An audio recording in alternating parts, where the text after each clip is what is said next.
welcome Dr. Dhananjay. Thank you for being here. He is a consultant pediatrician from Babylon Hospital, Jaipur, and today we are going to discuss about the newborn care.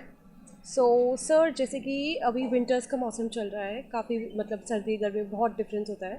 तो जो अभी बच्चे newborn हो रहे हैं, मेरे घर में भी जैसे अभी एक बेबी हुआ है, तो उसकी कैसे रूटीनली केयर की जाए? मतलब क्या डिफरेंस होता है when the baby is delivered in summers and the baby is delivered in winters, तो उसमें क्या डिफरेंस होगा? एक्चुअल में क्या होता है कि न्यूबॉर्न बेबी होते हैं, इनको इनको जो एनर्जी होती है वो हीट कंजर्व करने में निकलती है। तो हमें इनका ध्यान रखना चाहिए, क्योंकि जब तक हम हीट कंजर्व नहीं करेंगे तब तक उसका वेट बढ़ेगा नहीं।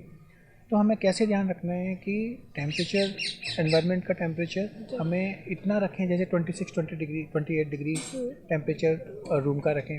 एकदम से सडन हम चेंज ना करें कि सर्दी से गर्मी में, या एकदम से कमरे से बाहर ले गए, या रूम में बहुत ज़्यादा हीटर चला के ना छोड़ें।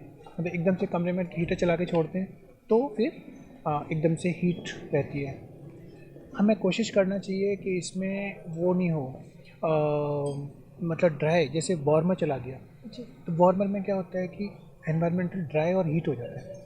तो कोई ड्राई हीट नहीं होना चाहिए, मॉइस्ट एंड हीट होना चाहिए। ठीक है, तो मॉइस्ट हीट के लिए हमें ऑयल फिल्टर वाले जो हीटर है वो यूज कर सकते हैं, या एकदम से हमें कमरे को चारों तरफ से बंद नहीं करना है।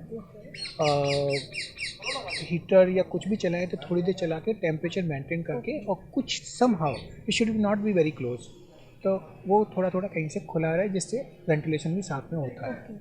सो विंटर्स में जैसे बच्चे ज़्यादा यूरिन भी ज़्यादा आ जाते हैं, ज़्यादा सुसु करते हैं, तो उनको डायपर्स जैसे अपन पहनाते हैं, तो पूरा दिन उनको डायपर्स पहनाना ठीक है या फिर कुछ टाइम के लिए ही डायपर्स उनको पहनाना चाहिए? Like it might create rashes और समथिंग, मतलब ऐसा जो भी मिथ है। डायपर का पर्पज़ हमारा ये होता है कि डायपर में जो जिस तरह का बनाया होता है ना, उसका पर्पज़ ये है कि मॉइस्चर, कंटिन्यूस मॉइस्चर उसकी स्किन से टच ना रहे। ओके। तो ये जो डायपर होते हैं ये करते हैं कि उसके जो भी मोशन या यूरिन जाते हैं बेबी, तो उसको एब्जॉर्ब करते हैं, तो वो कंटिन्यू मॉइस्चर रहता नहीं है स्किन के पास। तो उसके लिए हमें ध्यान रखना है कि इसको डायपर पहनाने से पहले थोड़ा सा कोई क्रीम या लोशन लगाएं, जिससे वो स्किन को कंटिन्यू वाटर से एक्सप्लोरेशन नहीं हो। सर डेली यूज लोशन या फिर बच्चों के लिए कोई स्पेसिफिक लोशन है for that particular area, because वो बहुत सेंसिटिव होता है? कोई एक्सपेंसिव लोशन का मतलब ये नहीं है कि लोशन बहुत अच्छा है, लेकिन फिर भी एक क्वालिटी लोशन का या क्वालिटी प्रोडक्ट्स का मतलब ये होता है कि उनकी एक साइंटिफिक वैल्यू होती है। राइट। ठीक है, तो वो हमें कोई ऐसा स्पेसिफिक ब्रांड के पीछे नहीं भागना है। Simple coconut oil it's good enough, अच्छी क्वालिटी का हो, मिक्स नहीं हो, कोई एडल्ट्रेशन नहीं हो, तो हमें कोई भी यूज करना है। या सिंपल ग्लिसरीन सोप यूज कर सकते हैं। इस तरह का हमें ध्यान रखना है कि प्रोडक्ट का मतलब ये नहीं कि बहुत एक्सपेंसिव प्रोडक्ट है। डेफिनेटली उसमें थोड़ा सा डिफरेंस होता है उस सेंस में कि उसके क्वालिटी प्रोडक्ट होते हैं और साइंटिफिक प्रूवन होते हैं, तो वो कर सकते हैं। लेकिन हमेशा ये नहीं कि product costly is always better. Sir winters में कोल्ड होने का भी ज़्यादा डर रहता है, जैसे बच्चों की नेज़ल ब्लॉकेज हो जाती है, तो एक नाक बंद हो गई तो उनको क्या, मतलब उनके लिए क्या करें? मतलब रोते बहुत है अगर नेज़ल ब्लॉक हो जाते हैं, एक नाक बंद हो जाती है एक तरफ से सर्दी के कारण, तो क्या करें? बहुत रोते हैं। इसमें क्या होता है कि जैसे बच्चे कवर करके सोते नहीं हैं, राइट। रात को सोते सोते उन्होंने हटा दिया, और हटा दिया तो क्या होता है, जैसे मौसम टेम्परेचर चेंजेस होते हैं, वेरिएशन और टेम्परेचर होता है, तो नेजल ब्लॉक हो जाते हैं। अब नेजल ब्लॉक होता है तो बच्चे नाक बंद की वजह से कान के पर्दे पे कई बार सूजन आती है, कि बच्चे सब सांस लेते हैं, मुँह से सांस लेते हैं, तो चेंज ऑफ प्रेशर होता है अराउंड द ईयर ड्रम, तो उसमें स्वेलिंग आती है तो बच्चे रोते हैं। या जब बच्चे नेजल ब्लॉक के साथ साथ जब फीड करते हैं, तो कई बार जब नेजल ब्लॉक होता है तो मुंह से सांस ले रहे होते हैं, उसी वक्त अपन एयर फीड ले रहे होते हैं, तो एयर फीड के साथ साथ एयर की भी एनगल्फ करते हैं। तो जितना स्टमक की कैपेसिटी है वो 50% 60% एयर से जाती है, और 40-50% फीड से जाती है।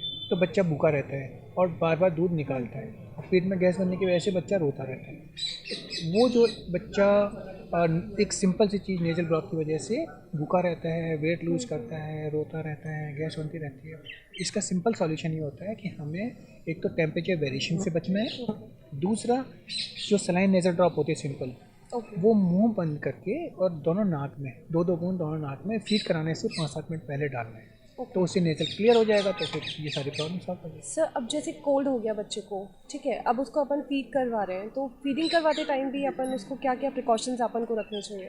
उसमें 4 चीज़ें बेसिकली हमें रखना है। एक तो दूध पिलाने से पहले 2-2 बूंद दोनों नाक में डालनी है, ओके मुंह बंद करके, जिससे नेजल फ्लो, एयर फ्लो होगा नाक से, तो उससे नेजल ओपन हो जाएगी, ओके पहली चीज़। दूसरा, माँ को दूध लिटा के नहीं पिलाना है।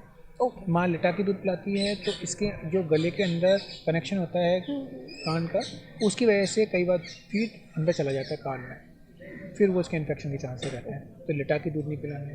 तीसरा, एक साथ दूध नहीं पिलाना है। जैसे दूध पिलाया फिर डकार दिलाई, तो उससे क्या होगा कि जो एयर दूध पीते पीते अंदर गई है वो एयर बाहर आ जाएगी। बाहर आ जाएगी तो आराम से बच्चा फीड पिएगा, उसकी कैपेसिटी, स्टमक की कैपेसिटी दूध से भरेगी रादर देन एयर से। ठीक है, तो बार बार एक लास्ट में दूध पिलाने के बाद हमें कंधे पर ढका दिलानी है या अपनी गोदी में उल्टा करके बच्चे को लिटाना है, तो उससे गैस निकलेगी। सर तो कई बार में ये कंफ्यूजन भी हो जाता है, जैसे नेजल ब्लॉकेज हो रहा है बच्चे को, आपने उसको दूध भी पिला दिया, फिर भी वो रो रहा है, तो अब वो दूध पी लिया, भूखा है, फिर भी इसलिए रो रहा है कि वो नेजल ब्लॉकेज है या इसलिए रो रहा है बच्चा? इसमें क्या है कि जब हम दूध पिलाते हैं ना, तो ये सब चीज़ें जो मैंने अभी बताई, तो इसमें कोई भी फॉल्ट होता है तो बच्चे को जितना फीड चाहिए वो फीड जा ही नहीं रहा और उसके गैस बन रही है। तो उसके ध्यान के लिए हमें यही करना है कि ये सब प्रिकॉशन लेते लेते और फिर उल्टा करके ये कंफर्ट होता है या फीड कराने से कंफर्ट होता है, तो हम ये मानते हैं कि बच्चे को इसकी वजह से ऐसा हो। ठीक है सर, डेली रूटीन्स के अकॉर्डिंग अगर देखें, विंटर्स के लिए कुछ स्पेशल मतलब बच्चों के लिए अलग यूज़ करना चाहिए, कुछ अलग कंपैरेटिव क्लोथ्स वगैरह जैसे बच्चों के होते हैं, बेसिकली क्या होता है कि कुछ अलग मॉइस्चराइजर जैसे आते हैं, कुछ कपड़े अलग आते हैं, तो कुछ अलग यूज़ करना चाहिए? बेसिकली हमेशा कंफर्ट लेवल होना चाहिए बेबी का। जो कंफर्ट हम चाहते हैं वही बेबी चाहता है, तो उसमें सिंथेटिक कपड़े यूज नहीं करने हैं। कॉटन या फलालिन के छोटे वाले जो बिल्कुल स्मूथ कपड़े आते हैं, क्योंकि इसमें क्या होता है बच्चे को थोड़ा सा भी अनकम्फर्ट होता है तो वो रैशेस होने के चांसेस रहते हैं। तो छोटा राउंड कैप, इन सारे कपड़ों के साथ साथ हमें ये भी ध्यान रखना है कि कितने वो सेफ़ हैं। सेफ्टी प्रिकॉशन हमें पूरी लेनी है। ऐसा नहीं हो कि मंकी कैप लगाया ये टाइट है यहाँ से, या कोई हमने ऐसी कोई स्ट्राफ लगा दिया तो बच्चे के स्ट्रैंगुलेशन हो जाए। ठीक है, तो ऐसी चीज़ें हमें ध्यान रखनी है छोटी छोटी, और 2, 3, 4 लेयर में बच्चे को पहनाना होता है। क्योंकि बेसिकली पर्पज़ क्या होता है कि लेयर पहनाते हैं तो इनके बीच में एयर आती है। अब एयर आती है वो बैड कंडक्टर होती है हीट का, तो इसकी वजह से वो हीट कंजर्व होती है, उसको ज़्यादा बेटर है। एक सिंगल मोटा कपड़ा पहनाने की बजाय 3-4 पतले कपड़े पहने, that is more enough. Okay हाँ सर, जनरली यही होता है, मेरे भी एक नोन में है, तो वो बोलते ज़्यादा ठंड में बच्चों को ज़्यादा कपड़े पहना देते हैं ताकि वार्म रहे, बट कई बार इसके कुछ इफेक्ट्स भी हो सकते हैं, कुछ रिस्की भी हो सकता है। और हमें कैसे पता लगेगा? हाँ, नहीं, कई बार बच्चा ज़्यादा कपड़े पहनने के कारण भी रोने लगता है। तो yes, over covering is very common cause of excessive cry. कई बार क्या इतनी सर्दी नहीं होती, इतना उससे ज़्यादा, तो उसकी कंफर्ट देखना है, उसको हमें ये देखना है, ये हमें पता लगेगा इसके कलर से, हाथ के और पैर के कलर से। अगर हाथ का पैर का कलर रेड है, पिंक है और बच्चा आराम से एक्टिव है, तो अपन ये मानते हैं कि बच्चे का टेम्परेचर मेंटेन्ड है। ये ठंड लग रही है बच्चे को या कपड़े कंपैरेटिवली कम है, तो फिर हमें इसमें ग्लव्स एंड सॉक्स यूज करने होते हैं। तो फिर कपड़े को, इसका मतलब ये है कि नीलापन है तो इसका मतलब ये है कि उसको टेम्परेचर कम है।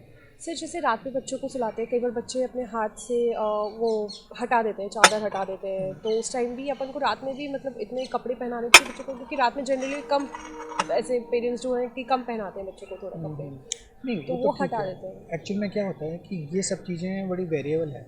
अपने को हमेशा कंफर्ट तो देना ही है। और बच्चे को एकदम से हम रात को, जैसे पेरेंट्स होते हैं तो एकदम से इसको ऐसे नहीं छोड़ सकते कि हाँ भाई अब शाम को सोए और सुबह उठ गए। हमें कहीं ना कहीं बैक ऑफ माइंड में बच्चे का ध्यान रखना होता है।